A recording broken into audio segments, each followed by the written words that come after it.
మరొక కాలర్ కూడా సిద్ధంగా ఉన్నారు. మాధవరావు గారు కడప నుంచి. మాధవరావు గారు నమస్కారం అండి. మాధవరెడ్డి అండి, నమస్కారం. ఓకే, చెప్పండి మీ సమస్య ఏమిటండి?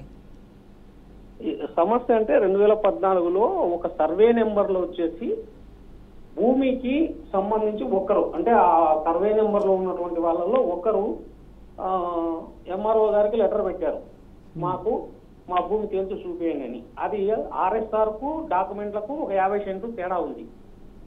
కోర్టుకు పోయి తేల్చుకోమని చెప్పి, మామూలుగా కోర్టుకు పోయి తేల్చుకోమని చెప్పినాక ఎవరు కోర్టుకు పోకుండానే ఒకరికి ఆన్లైన్ చేసి, అయితే ఎవరైతే అర్జీదారు ఉన్నారో వాళ్ళకే ఆన్లైన్ చేసినారు. ఒకే రోజు 12 సార్లు ఆన్లైన్ ఎక్కించి ఆన్లైన్ నుంచి తీసేసినారు, అంటే రిజిస్టర్ కావడానికి డబ్బులు తీసుకొని. దాన్ని ఏ విధంగా ఎంఆర్ఓను, ఆర్డీఓను, విఆర్ఓను ఏ విధంగా వాళ్ళ మీద కేసు పెట్టొచ్చు? మేడం గారు ఏమన్నా ఆ వివరాలు చెప్పగలరా? ఫస్ట్ ఏంటంటే ఒకటి కంప్లైంట్ పడేయండి. ఫస్ట్ ఇట్లా మీరు ఏదైతే ఫస్ట్ థింగ్ ఇప్పుడు ఏం చేయండి అంటే, ఇప్పుడు మీరు ఏదైతే ఆరోపణలు వేశారో. మాధవరెడ్డి గారు టీవీ చూస్తున్నారా మీరు?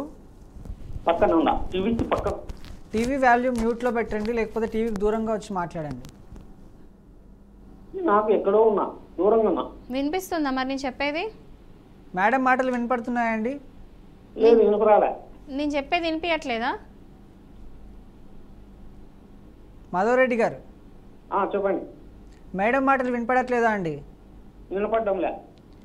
మీరు ఇప్పుడు ఏదైతే కంప్లైంట్ ఇచ్చిండ్రో, నాకు చెప్పిండ్రో, ఏదైతే ఆరోపణలు వేసారో అది అంతా కూడా ఒక కంప్లైంట్ వేయమని చెప్పారు. కాదండి, మీరు కంప్లైంట్ ఇవ్వడం జరిగిందా అండి మాధవరెడ్డి గారు?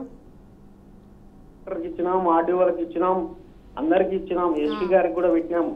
ఏమంటే ఇది రాజకీయ కక్షలతో, నేను ఇప్పుడు ఎందుకు చెప్తున్నా అంటే, ఒక లైవ్ లో రాజకీయ పార్టీలు గెలిస్తే ప్రభుత్వాన్ని పరిపాలించడం లేదు, ఊర్లో ఉన్నటువంటి చోటా మోటా నాయకులను, ఎంఆర్ఓ ఆఫీసులను, పోలీస్ స్టేషన్లను సరెండర్ చేస్తున్నాయి రాజకీయ పార్టీలు. ఇది చాలా అన్యాయం, దారుణం. దీని మీద కూడా పోరాడాల్సిన అవసరం ఉంది ప్రజలకు, రైతులకు. ఎందుకంటే ఏ పార్టీలో సంబంధం లేనటువంటి వాళ్ళు కూడా ఇబ్బందులు పడుతున్నారు. ఇది అత్యంత దారుణమైనటువంటి విషయం. ప్రజాస్వామ్య వ్యవస్థలో రాజ్యాంగాన్ని, అంబేద్కర్ రాజ్యాంగాన్ని చెప్పే నీతి వ్యాఖ్యలు చెప్పే ఈ రాజకీయ నాయకులు, పోలీసులు, రెవెన్యూ వాళ్ళు చేసేదంతా తప్పుడు విధానం. నా దగ్గర అన్ని ఆధారాలు ఉన్నాయి. ఏ అధికారి ముందుకు రాడు పని చేయడానికి. ఇప్పుడు ఎక్కడి నుంచి మాట్లాడుతున్నా? కడప నుంచి.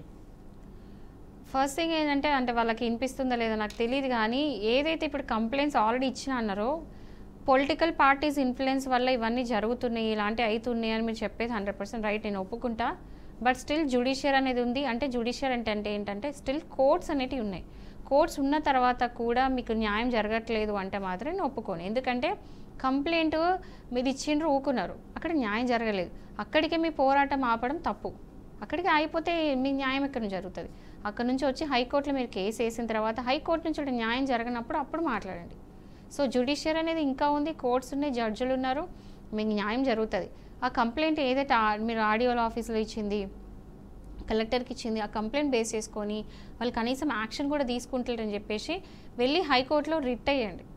రిట్ వేసి ఏం అడగాలంటే, వీళ్ళందరికీ నేను ఇట్లా అప్లికేషన్ ఇచ్చిన, కంప్లైంట్ ఇచ్చిన, కానీ ఇన్ని రోజులు అవుతుంది, నేను సపోజ్ నెల అయింది, 2 నెలలు అయింది, నేను ఇన్ని రోజులు అయినా కూడా కంప్లైంట్ ఇచ్చిన తర్వాత కూడా ఎట్లాంటి యాక్షన్ తీసుకుంటలేరు అని చెప్పేసి మీరు హైకోర్టులో కనుక కేసు పెడితే, రిట్ పిటిషన్ పెడితే, అక్కడ ఏంటంటే జడ్జు ఇక్కడ నుంచి డైరెక్ట్ హైకోర్టు నుండి, అది ఇప్పుడు కడప అంటున్నారు, కడప కోర్ట్స్కి, కడప కలెక్టర్కి, కడప ఎవరైతే కంప్లైంట్లు పెట్టారో వాళ్ళందరూ కూడా ఇక్కడ నుంచి ఆర్డర్స్ అనేది పోయి ఏంటంటే ఈ 4 వీక్స్లోనో 2 వీక్స్లోనో 3 వీక్స్లోనో దీనికి సంబంధించిన రిపోర్ట్ ఏమని అడుగుతారు. లేకపోతే ఈ 4 వీక్స్లో ఈ సంబంధించింది మొత్తం, అంటే ఆ కేసు బట్టి, కేసులో న్యాయం బట్టి, అందులో ఉన్న పాయింట్స్ బట్టి, గ్రౌండ్స్ బట్టి, ఎంత న్యాయం ఉంది ఆ పేపర్స్ బట్టి జడ్జ్ అనేది ఒక ఆర్డర్ ఇస్తారు. ఆ ఆర్డర్ అనేది అక్కడ అప్లై అవుతుంది. సో హైకోర్టుకి అప్రోచ్ అయిన తర్వాత న్యాయం జరగకపోతే మాత్రం మాట్లాడండి. ఎందుకంటే ఇప్పుడు చూడండి, ఒక ఎగ్జాంపుల్ నేను చెప్పాలనుకుంటే, ఇప్పుడు హెచ్సియు మ్యాటర్ ఉంది. ఏదైతే హెచ్సియు మ్యాటర్లో హెచ్సియు యూనివర్సిటీలో ఎంత గొడవలు అయినాయి, అన్నీ అయినాయి.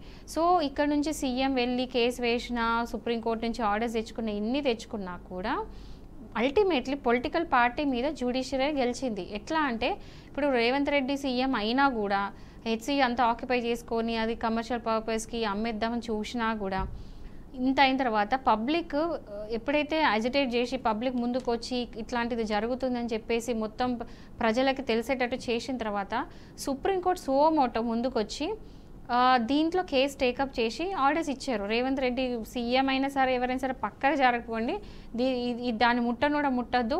అండ్ మొత్తం ఏదైతే 100 ఎకరాలు మొత్తం చేసిండ్రో అదంతా కూడా మళ్ళీ రీఫారెస్టేషన్ చేయమని చెప్పి సుమోటో కోర్టు డిసైడ్ చేసింది. సో ప్రతిసారి పొలిటికల్ పార్టీ ఇన్ఫ్లుయెన్స్ అయిన ప్రతిసారి నష్టపోతారని అనుకోవద్దు. ఎందుకంటే మీ వాయిసే మీ పవర్. మీరు ముందుకొచ్చి మీ వాయిస్ రేజ్ చేసి మీరు కోర్టులో కనుక మీరు మీ వాయిస్ రేజ్ చేస్తే న్యాయం ఖచ్చితంగా జరుగుతుంది.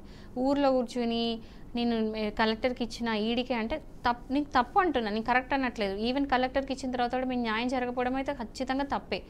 బట్ అక్కడికి ఆగకుండా ముందుకు వచ్చి హైకోర్టులో కేసు వేసుకోండి. అక్కడ కూడా జరగకపోతే మీడియా ఉంది, ఎలాగో మీడియా త్రూ అయినా మీకేమున్నాయి అవన్నీ కూడా మీరు పబ్లిక్ వాయిస్ లాగా ముందు రేజ్ చేసి అందరి తరఫున కూడా మీరు పోరాడచ్చు.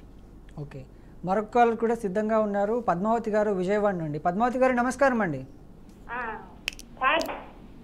నా ఫోన్ నెంబర్ తీసుకోండి. పద్మావతి గారు మీ ఫోన్ నెంబర్ మేము తీసుకుంటామండి, మీరు లైవ్లో చెప్పాల్సిన అవసరం లేదు. మీ సమస్య ఏమిటో చెప్పండి. సార్ మరి నాకు గవర్నమెంట్ లోన్ ఇచ్చింది సార్. నాకు రాజశేఖర రెడ్డి ఉన్నప్పుడు లోన్ ఇచ్చింది. ఓకే, ఆ లోన్ ఇస్తే నాకు ఇంటి పట్టా మొన్న రిజిస్ట్రేషన్ అయింది. రిజిస్ట్రేషన్ అయిన తర్వాత మా కోడలు నన్ను ఇంట్లో చెల్లబట్టి ఇంటికి పన్ను కట్టింది. ఇంటికి పన్ను కట్టిన తర్వాత మా మనవాడికి రాసింది. అప్పుడు నేను కోర్టు కేసా.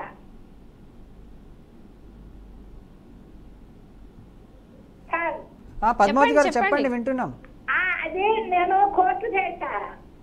ఆమె ఏం రాసింది, ఊరికే పెద్ద ఆస్తిని రాసి ఆమె కోర్టులో పెట్టింది. అదేమన్నా చెల్లుద్దా సార్? ఏం పెట్టింది? పెద్దల ఆస్తి అని చెప్పేసి నాకు గవర్నమెంట్ ఇచ్చింది భూమి.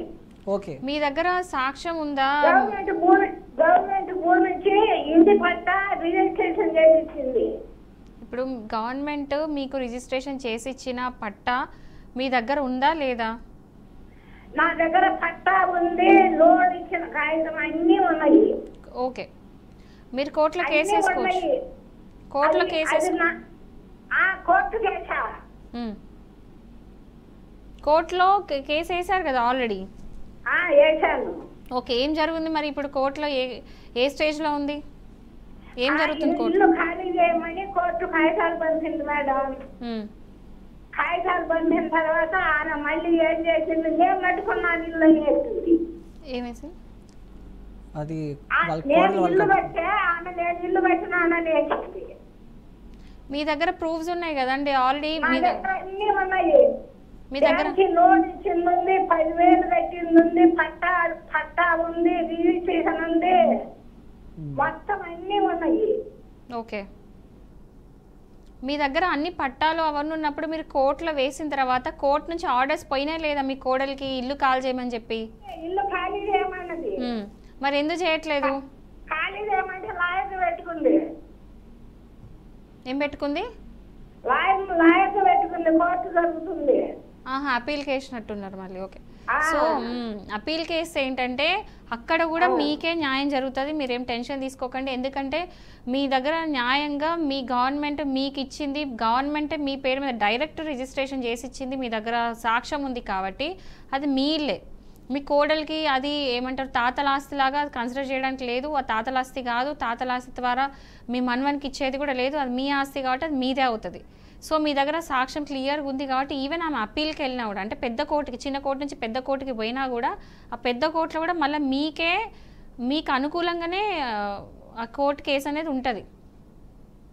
సో ఒక్కసారి ఏం చేయాలంటే మీకు ఎప్పుడైతే ఆమెను కాల్ చేయమని చెప్పేసి ఆర్డర్స్ వచ్చినాయో ఆ కాగితాలు ఏమున్నాయో పట్టుకొని వెళ్ళి ఆమెకు చెప్పి కాల్ చేయమని చెప్పాలి. ఆమె కాల్ చేయకపోతే మీరు పోలీస్ స్టేషన్ కూడా వెళ్ళి ఇట్లా నాకు నా ఫేవర్లో ఆర్డర్స్ ఉన్నాయని చెప్పేసి ఆర్డర్స్ పోలీస్ స్టేషన్లో చూపించి ఆమెతో కాల్ చేయించచ్చు.